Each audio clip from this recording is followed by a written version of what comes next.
is the gimmick and wins. From beginning to end, no gimmick. If I rap it, dude, I live it then. And you can't do it, so ain't no need for mimicking. I'm not innocent, I'm on a mission, so let me finish it. Matter of time before they summon the army in. I'm probably on the FBI's most wanted list. I'm probably going to hung like an ornament. I'm on a life mission to abolish all the government. Look around and tell me what you say, because it's coming down, are you listening? Stop and look, this is what I made. Yeah, it's going down, it's going down. Open your eyes, the state you're in is a state of mind. Freedom disguised, the state you're in is a state of mind.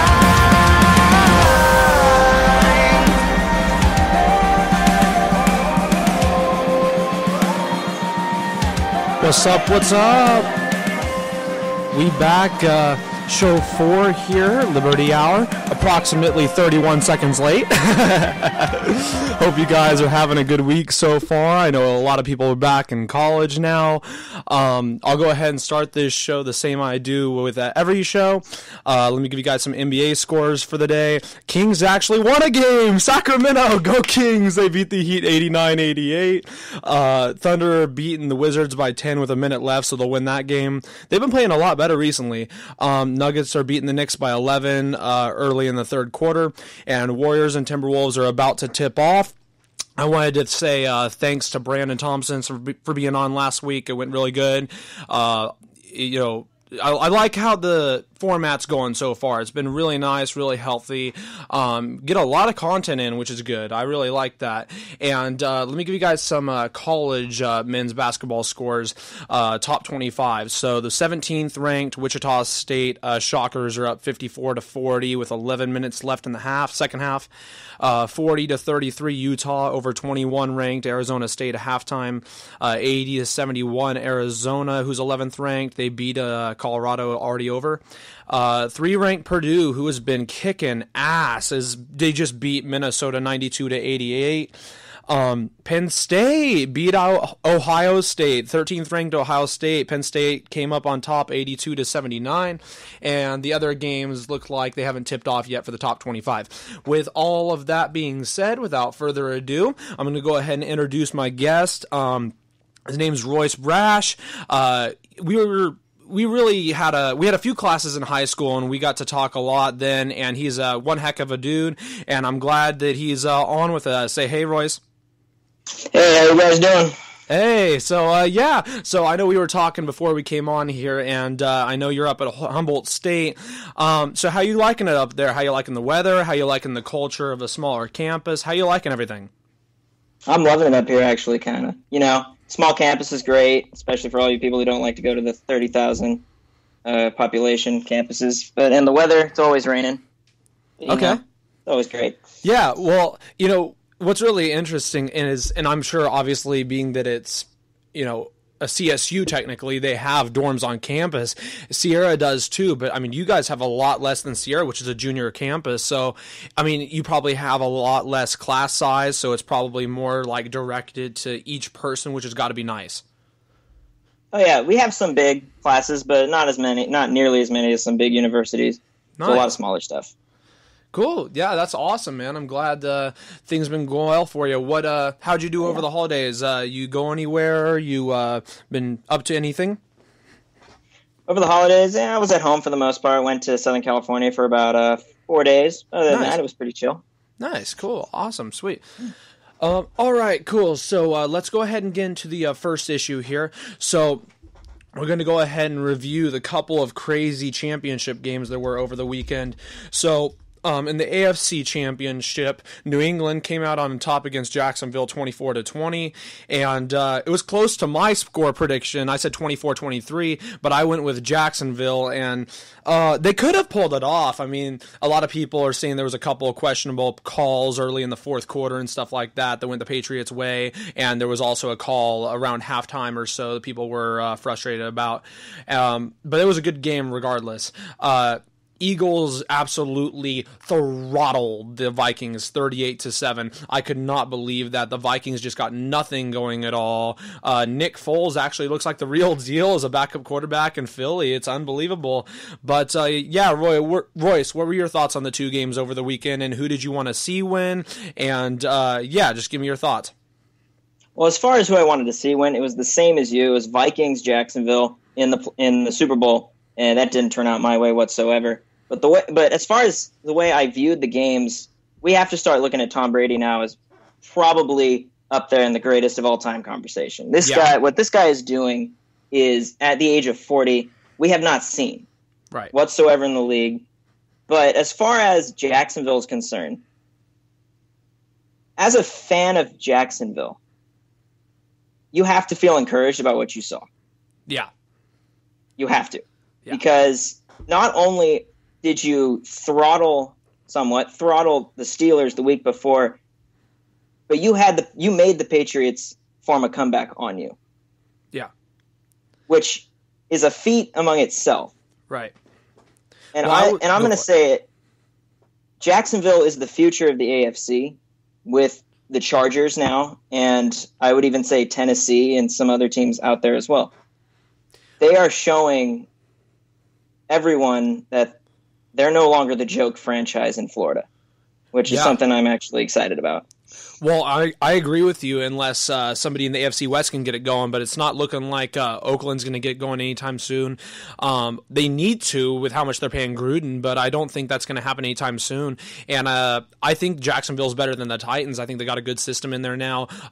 It's amazing, and I don't want to say it's all him, but I'm telling you, it is amazing how much Tom Coughlin, as the executive, one of the executives there, is just done by bringing all these guys, young guys on defense, and how they've just been playing. I mean, it's just amazing with over the last 4 years how far that team's come. They were 2-14 3 short years ago, and then went 4-12, 6-10, and then this year just went 10-6, won the division, and made the AFC Championship, and almost beat the Patriots. It's unbelievable.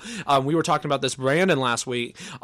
It's unbelievable. I mean, but yeah, I do agree with you that Brady is the best. I'm sorry. In my opinion, and he already is. The thing that's so crazy about Brady is if he wins next Sunday, he is going to be tied with any franchise, let alone quarterback. Let any franchise. Steelers have 6, and the Patriots have 5 right now. It's unbelievable. And Brady's still got a couple years to go. So, you figure he lost those 2 games to the Giants in 2007, 2012. If, a great catch by Mario Manningham didn't go his way, and then the David Tyree helmet catch, Brady could literally, by the time he's done, almost have a ring on every finger of both hands. It's unbelievable. Yeah. Yeah, but the thing I look at with the Patriots, though, it's more coaching than anything else. Yeah. If you look at the penalty ratio between the two teams, the Patriots had 1 holding call the entire game. And Jacksonville killed itself with 2. I disagree with the pass interference calls personally. But as far as what the Patriots were able to do, stay composed, being down by 10 in the fourth quarter, what are you going to do against a team like that? Yeah. No, it's unbelievable. You're right. They have a great coaching staff in there with Josh McDaniels, obviously Belichick, and all those guys. With McDaniels leaving, and I forget the other guy's name, but he's leaving as well. Patricia. Patricia, thanks. It'll be interesting to see what they do next year after they lose those 2 great football minds. But, I mean, they have such a great system in place. It's just going to be really interesting to see what happens within the next 4 years with that New England franchise. Because they're going to need somebody to come in. I mean, they'll still be a good franchise, I think, even without Brady, but you do need somebody to, I don't think replace is the right word because nobody can replace him, but you need somebody in there who can get the job done when needed. I don't know who that's going to be, but that's something they're going to have to think about, and I think that's why there was a whole, controversy, not controversy necessarily, but people in New England who are pissed off about Garoppolo leaving, going to San Fran, because he was going to be the future of their franchise. Well, not only that, I mean, you look at New England's season as a whole. Before the season started, they trade for Cooks and they trade for Ely. One of those guys isn't even on the roster. Right. Then and the other one isn't before even the used as season much. No. And before the season even starts, they trade away their third string Brissett to the Colts. Yep. Then at the deadline, you trade Garoppolo. And now you're losing both coveted coordinators. So are we looking at the end of Belichick as a head coach coming up here with Brady on the team or not? I don't know. That's a good question. But I want to piggyback on something you just said. What is amazing is they've done this again without Edelman. They always seem like they have somebody that's key in their offense that they're missing each year, and yet they still get to where they need to be. It's amazing. And the thing is, even with Brandon Cooks, I thought he was going to be the next big, deep threat for Brady since Randy Moss. But they haven't even really used him for that this year. They've used him more of a decoy to throw to more receivers like Chris Hogan and throw it more to Gronk and throw it more to the Danny Amendola and all these guys. And it's just amazing what these guys who you don't hear of, and they come to New England and they just end up being superstars. I mean, they have James White, who's been playing great. He made that big run towards the end of the game. It's just unbelievable, man. They have so many guys who can make plays when needed. Yeah, but I'm going to say, and I may save it towards later when we cover the Super Bowl, the Eagles to me are more well-equipped, and it's just, and we'll get there, but. Well, with that being said, let's get to that NFC Championship game. So the big question this week, and I'll pass it off to you as well. So what do you think won the game more? What do you think it was the Eagles' defense, or do you think the Vikings just lost the game on defense and offense? Do you think the Eagles just won it, or the Vikings lost it? I think, well, if you look at how the game was structured, you had the first drive of the game was a Minnesota touchdown. Right. As soon as they scored, the Eagles turned it on. They came at them with a pass rush. They came at them with offensive plays, and Nick Foles was slinging it. Yeah. He was just, there were, I think, 2 long touchdown passes. One, Alshon Jeffrey was wide open. Yeah. And I was going to say, Smith just made a perfect catch, and it was a perfect throw by Foles at the corner of the end zone. Was that the flea flicker? That was the flea flicker. Yeah. Yeah. That's unbelievable. They just manhandled Minnesota. And the one thing I would like to bring up about the NFC as a whole, look at the 4 teams that won the division. That won their divisions. The Rams, Saints, Vikings, Eagles. All 4 of those teams were third place or worse last year. And they all revamped their franchises. So now we're going to see first place teams that have played each other going into next season, which makes it even more competitive. Yeah, well, and I don't want to sound too biased because I'm obviously a Niner fan, but I mean, you can't deny the fact that they obviously have turned it on. I mean, and they were last in the division this year, so you never know what's going to happen next year between them and the Rams. That's the great thing about them and the Rams. That rivalry is now going to be revitalized with Garoppolo and Goff facing off twice a year. Oh, yeah. For sure. That's going to be crazy.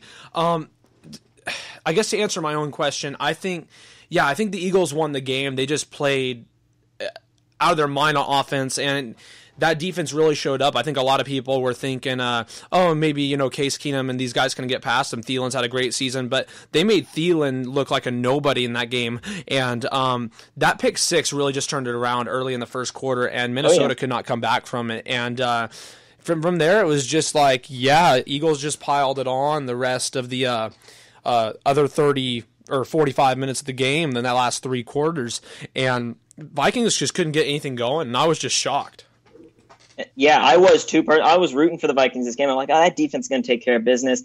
And they didn't show up. They just gave up after the pick 6. And that begs the question, is Case Keenum the answer for the Vikings at quarterback? That's a great question. And the thing is, if you look at Vikings and the Eagles, so we have the Vikings, you've got Teddy Bridgewater, Sam Bradford, and Case Keenum. And Case Keenum and Teddy Bridgewater aren't on contract for next season. So they'll either have to get re-signed, or I don't know what's going to happen for them. I got a couple more questions for you. I'm going to ask you about who you think should start in Minnesota. We're also going to talk about the Super Bowl here in a sec. My first 15 minutes are up here, so I'm going to have to end this and restart the next live stream for you guys. So stay tuned. Yeah, so Royce, something that